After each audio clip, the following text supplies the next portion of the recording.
When it comes to cleaning a home or office, most people just know the basics. Mopping the floor, wiping off dust and dirt is pretty standard. While all that can make a place look clean, it doesn't mean it is clean. Making a place truly clean and virus-free requires a professional help. That's where the cleaning coach comes in. The cleaning coach provides outstanding general cleaning, commercial cleaning, post-construction cleanup, upholstery cleaning, floor, carpet cleaning, aircon cleaning, and disinfection at a very reasonable price. The cleaning coach and his team will do all the scrubbing, dusting, polishing, disinfecting, and sanitizing, so you won't have to. Making your place look clean that you can also smell and feel. You will experience the difference. Now that's stress-free cleaning to a better normal, done professionally by the cleaning coach. Contact the cleaning coach today to learn more.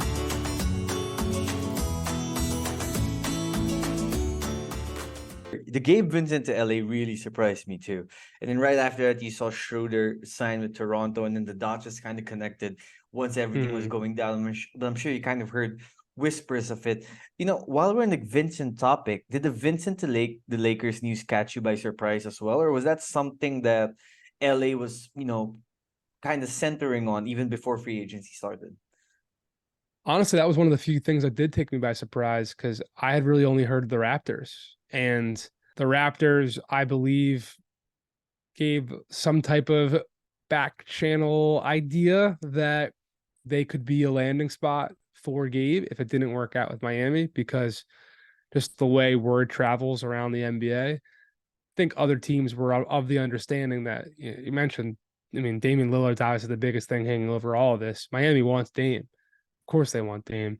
And the thought that they do, and they're going to have to make some cost-cutting moves to bring in the type of player at that type of salary and not be in tax, jail forever. The word was kind of getting around that Miami wasn't exactly willing to give Gabe Vincent that type of money, that type of, double-digit million, approaching the mid-level type of salary. So when free agency started and the Raptors did not call Gabe Vincent, I don't know why. I haven't asked anyone with Toronto. I don't know if they thought, well, he doesn't have a ton of other options out there. We can wait on this. I don't think anyone, from my understanding, expected the Lakers would go out and use their mid-level on another guard, because they have Austin Reeves and his RFA that was hanging over everything. It seemed pretty clear they're going to bring back D'Lo on like a 2-year, $40-ish million deal, with the second year being non-guaranteed. They did that. They have Max Christie as a young prospect that showed out in summer league that I know they're confident in. They just drafted Jalen Hood-Schifino, number 17 overall in the draft. So it wasn't exactly like expected that they were going to go out and get a guard. But the reason why it makes sense and why I like the move a lot and why it's gotten some positive reviews around the league is that he's obviously been a starter on 2 Miami Heat teams that made the finals. And he's a malleable, versatile talent that no matter what, he can shoot. So whether he's on the ball, whether he's off the ball, he's going to provide a ton of shooting that the Lakers need in a LeBron James, Anthony Davis era. And he's done it time and again. He's from the California area. It did make sense when it all came to fruition, but it wasn't something I had on my radar that I was looking forward to. Yeah. Gabe, I believe he went 20-10 as a starter for the Heat in 2 playoff seasons, 2022, 2023. So he's proven that he could be the starter of a team that can go really far in the postseason. After the whole Vincent to LA thing happened, did you by any chance hear anything about how LeBron maybe liked this move, or how Anthony Davis liked this move, how the Lakers took this move in? If LeBron and AD weren't fans of it, I think it wouldn't have happened. I'll say that. Yeah. I don't know how definitively, Rob Pelinka is calling up those 2 guys, but I think that the Lakers, they're not making a move without the idea that those guys are going to be on board and supportive of it. Wow. So LeBron actually decided he wasn't going to retire before he announced it at the speaks. No, I'm just playing there. The Max Strus thing was really interesting too, because 4 years, $63 million. It makes sense for Cleveland because it was clear that Cleveland needed another wingman who could shoot. That was one of their issues last season. And I thought it was so interesting that I saw Donovan Mitchell hanging out with Max Strus and Darius Garland at Summer League. They were together. And those are the kind of things that maybe you start getting if you're Max Strus. You get your contract, you make some playoff runs, and now you're sitting with the superstars of the team, right? And also, I found it quite interesting that Gabe Vincent and Max Strus suddenly got all this attention from like big networks when they were totally under the radar the last few years. But the Max Strus 63 million deal, again, I think it makes sense for Cleveland because he brings something they really need. But how was that contract received throughout the NBA? I'm sure there were people who told you, oh, maybe a little too expensive for Strus, and there were those also who said, that's actually a fair deal for his skill set. Yeah, no, definitely. I think, look, he's only making $2 million less basically a year in average annual value compared to the deal that Duncan Robinson signed that people were considering an albatross before he got dusted off and had a very strong playoff run. So I don't know the terms off the top of my head. I don't remember if it's all guaranteed. I would think it is. That's how Mark Bartelstein works, and Cleveland wanted him. Like they definitely wanted him. So I don't know if people listening to this are looking up his contract and they're immediately going, "Oh man, the fourth year and the third year both aren't guaranteed." I'm sorry if I don't have that information off the top of my head. Just looking at the annual number, to your point, like the Cavs needed shooting, they need wing shooting, and Max isn't going to be like the most traditional 3-and-D wing because I think as a defender, he's probably most optimized as a 4-man. In those smaller lineups where Bam's at the 5 and he's the 4 and Caleb Martin's at the 3, and then you got Gabe and Jimmy, or throwing Duncan in there, whoever. Like, I think he's a good defender. He's a plus defender. I wouldn't say he's a great defender, though. I don't think anyone would say that. I don't think Max Strus would say that. I think Max Strus has learned how. I spent some time with him in December in Oklahoma City when I was there for a week, and he was great, and he was very authentic and a genuine dude. And I think he recognized that a lot of his ability to get on the court was going to be determined by how much he would compete on that side of the ball. But I mean, Cleveland has two very, very, very good defensive talents in Evan Mobley and Jared Allen as the back line to kind of protect everyone else. But, Darius Garland and Donovan Mitchell aren't super, super plus defenders either. So I am a little skeptical, or just like I'm curious to see how the fit of Strus and also George Niang, both those guys are going to have. We're going to see Darius Garland, Donovan Mitchell, Evan Mobley, and Jared Allen split in the middle by Karis LeVert and by Strus and by Niang, and still Isaac Okoro as long as he's around.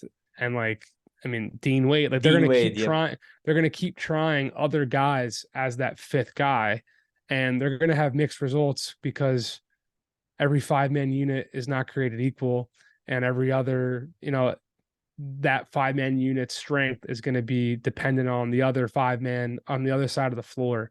So there could be different matchups that George Niang can actually survive out there in the perimeter, like he did for Philly in the playoffs, where Strus is a better fit. So to have those two options both at like a below $20 million number, like Dylan Brooks was at, I think is a pretty good win for Cleveland. I don't think those contracts are going to age as badly as Duncan seemed to, because you look now and Duncan's contract doesn't seem that bad to me either. Yep. Like he just had a great playoff run.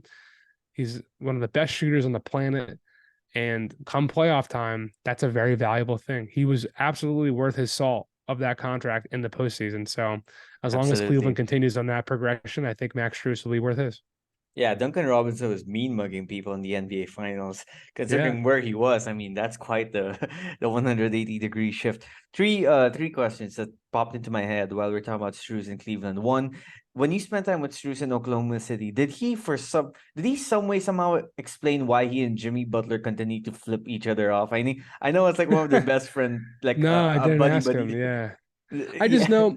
I know Jimmy respects Gabe and Strus for the work they put in, and those two guys have his respect, and not everyone does, honestly. So I do know that. Yeah. Jimmy, once I saw Gabe Vincent drinking coffee with Jimmy and Jimmy's Instagram stories, I'm like, okay, this guy is in. And then he's flipping Max Strus off while they're subbing each other in, and now I'm like, okay, that's how Jimmy shows he's love, right? Two questions Cleveland related. One, how much truth was there to the rumors that Jared Allen might have been shopped around with the Cavaliers? And two, are we officially on Donovan Mitchell watch in terms of, okay, if this second year with Cleveland does not go good, let's say they get eliminated in the first round again, or God knows, maybe they don't even make the playoffs, although I don't think that's going to happen. But let's say they lose again to the first round. Are we like facing the possibility next summer where, hey, Donovan Mitchell, this hasn't worked out in Cleveland. Is he going to find a new team? So I think with Jarrett, I mean, his name was definitely out there. I think it was more so teams calling Cleveland and the Cavaliers not shutting it down, Mm, which is noteworthy. I think it is noteworthy. Not enough for me where I wrote it because I don't think Jared Allen is that like big of a oh Jared Allen is they're listening on Jared Allen. Like, to me, like I would agree why like sure he was an all-star for them, but the real present and future with Cleveland is Darius Garland and Evan Mobley. Jared Allen is fantastic. They love JA. Gave him a 5-year, $100 million contract because they love him. But I think there is some thought around the league that, like, at a certain point, you might have to decide between the two. yep. Depending on how things work, depending on how expensive these rosters get. That's going to be a continued side effect of the new CBA, where a lot of teams are going to want to duck being a repeater tax team or definitely duck the second tax apron. And you get punished kind of for drafting well. And I mean, the Cavs didn't draft Jared Allen, but they traded for him while he was on his rookie contract. They draft Evan Mobley. They draft Darius Garland. Like, those are going to be 3 max level players, depending on how their careers go. Plus, you already have a max level guy in Donovan, to your point. And you're going to hope that Karis LeVert and Jordan Yang and Max Strus all making, combined like close to $60 million. You're going to hope that they're worth that money. So it's just going to get expensive. I don't think they were shopping Jared Allen around, to my knowledge, but I do think that they were having conversations on him. To the Donovan part of it, I mean, he's got 2 years guaranteed left on his contract before a player option 25, 26. So if things aren't super hunky dory in Cleveland, if they go out in the first round again and it's not exactly, a situation that seems like it's building momentum, we could be on Donovan watch because he's going to opt out of that deal. There's just Mm, no way he's not. Or, finding some extension. There's no way that Donovan Mitchell's going to be playing for, this relatively speaking, just $37 million for 25, 26, when, if my memory serves correctly, that's the year guys like Dame are going to be making 60. Bradley Beal's going to be at like 57. So I don't Jesus. think Donovan Mitchell, who would be 29 in that season, like really in the throes of his prime, is going to Yep. believe that he should be making $20 million less than guys like that. So I fully would expect him to opt out or take whatever avenues he can to make more than that. So you're really looking at one more year after this year before he is a free agent. These are the kind of windows, 2 years out, 18 months out from a free agency, from a trade deadline. That's when teams start to really look down the tunnel of the future and see what light is coming. See if it's a good light or a bad light or a murky light, and figure out how we need to prepare before we get out of this tunnel and get into that light, and make sure we got the right sunglasses so we're not caught squinting and blinded. Right. And yeah, I don't think that means Donovan is something to watch right now, but I think it could be, depending on how things go in the next 12 months. And if Donovan Mitchell watches on, are the Knicks going to come front and center once again? I know that We'll see. Miami was mentioned, but is it New York?